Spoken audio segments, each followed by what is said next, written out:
All right, everyone. Last week there was a CBS report talking about the cost of Trump's plan to deport 1 million illegal immigrants, which is a drop in the bucket compared to the number of illegals in the country, saying it'll cost hundreds of billions of dollars. I addressed this briefly on, I believe, Friday's live stream as well. And then I was thinking, that's a lot of money, hundreds of billions. I mean, not that the government can't literally just fucking print the money up and slightly inflate the currency. Be a lot cheaper than the so-called infrastructure bill now, wouldn't it? Think that in the end, though, think about the ramifications. Let's say you successfully manage to do this. So you go after the sanctuary cities, the sanctuary states, you tell them shut the fuck up and back off, and then you round people up and deport them because they're not allowed to be in the country. They never went through the proper immigration process, number one. They're not asylum seekers, number two. They're not temporary economic migrants, doing the work that Americans don't want to do. That's the old adage that they use, picking apples and kale and stuff like that. Okay, so they're not under any of those umbrellas. They're simply illegally in the country. In some parts of the country, and these states take federal subsidies, so this is robbing me as well. It's robbing you as well, if you're in the United States anyway, or in a partnered nation, I suppose, because of trade and things like that. They're federally subsidized, and they're giving free or subsidized housing, phones, quite literally, money, stipends, childcare, education, all of the things that you wish that you were given for free or subsidized. They are getting free or subsidized. How much do you think that costs per year for that 1 million person cohort? Probably quite a bit. It's going to be in the many, many tens of billions of dollars range minimum that is being paid for by the taxpayer. So I have a moderate solution to this. Deport them. Spend the cost. And in return, in order to not have to tax people more or inflate the currency, we simply suspend foreign aid. And when other countries bitch about it, we say, well, you seem to have secured your borders. You don't just let anyone, Tom, Dick, or Harry, cross your border randomly. You have certain laws with regards to entering your country. We're the victims of our own success. We've become decadent and welfare-based and subsidy and regulation-based. So it attracts people to the country that want to take advantage of that while having a relatively high wealth. So our politicians will tell us, well, we can stomach the cost.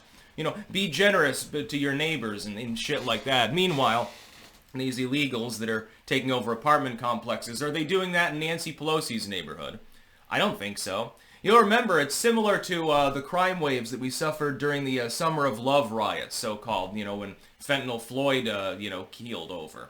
And supposedly was murdered, but he would have keeled anyway.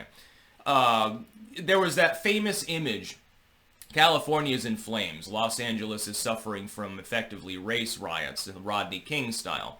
There's that famous image of all of the sheriffs and shit drawn up on the edge of the rich people's neighborhood in order to make sure that nobody entered. Do you remember that famous image? There's like fucking 7 or 8 sheriff's cars, heavily armed, literally barricading the road to protect all the Bel Air residents and shit.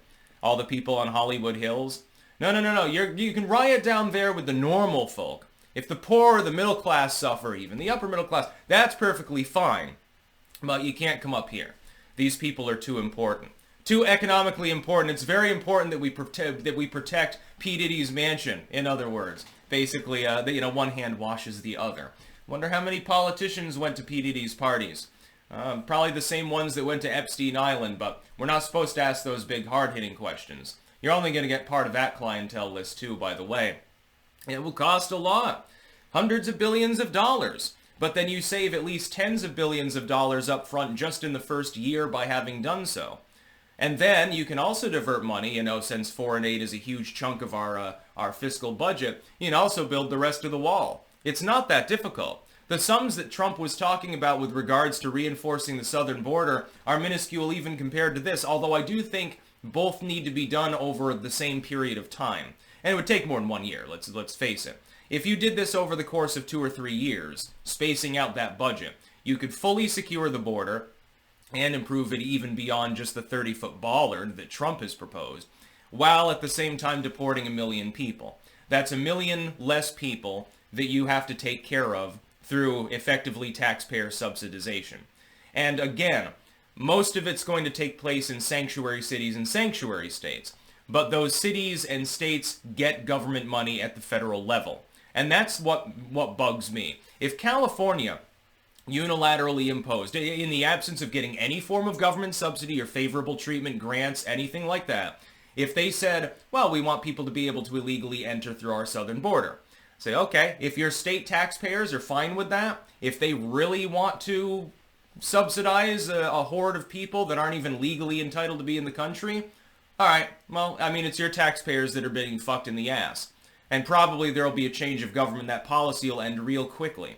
But instead, it's being propped up by me, by you, by the average American taxpayer, and in states that didn't accede to such a thing. And where do you think all the resources are coming from to take care of these individuals? They're coming from the U.S. taxpayer. The government can't take care of them. The government can only take money from you, take a little bit for itself on the side, and then hand the rest of it to the illegal. Meanwhile, there are Americans that are homeless, there are Americans that are languishing, there are Americans that can't find housing, they can find housing for people that aren't even allowed to be in the country.